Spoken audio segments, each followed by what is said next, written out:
Hey guys, what is up and welcome back to another tutorial. Today we're going to be focusing on an outside edge stop.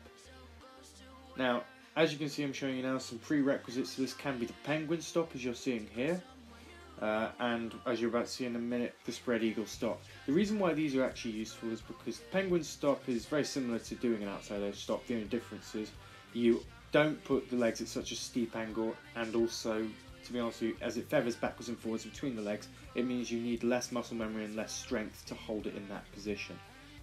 And also, it looks pretty cool too, so yeah, the penguin is a pretty good prerequisite. If anyone wants to see a tutorial on that, let us know. Same with the eagle stop that you're seeing now. Again, these are good prerequisites to learning this.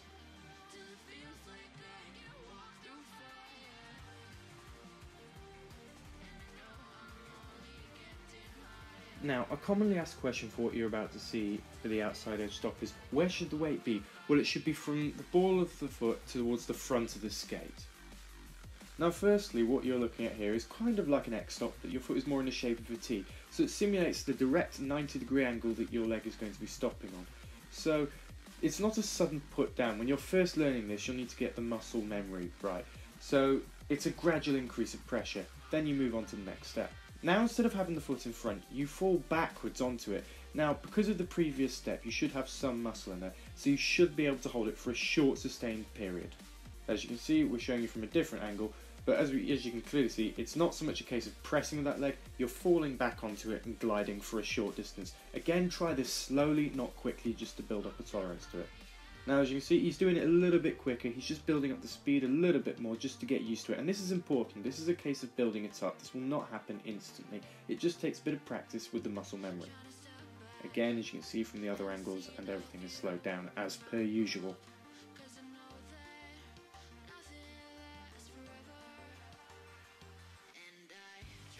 Now, as you can see, he's taking more of a run up at it. Now, the difference here is the faster he goes and the more he leans, the faster he'll stop. So it's kind of like the same principles as a normal hockey stop, just leaning on the other edge. He's leaning back, and we'll show you from the side now.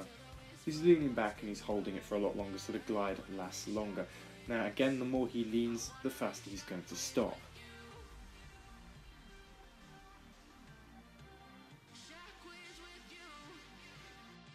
Once you get good at it, you can even do a ground touch and touch the floor, which a lot of people like to see, and it looks pretty cool. We've slowed it down here.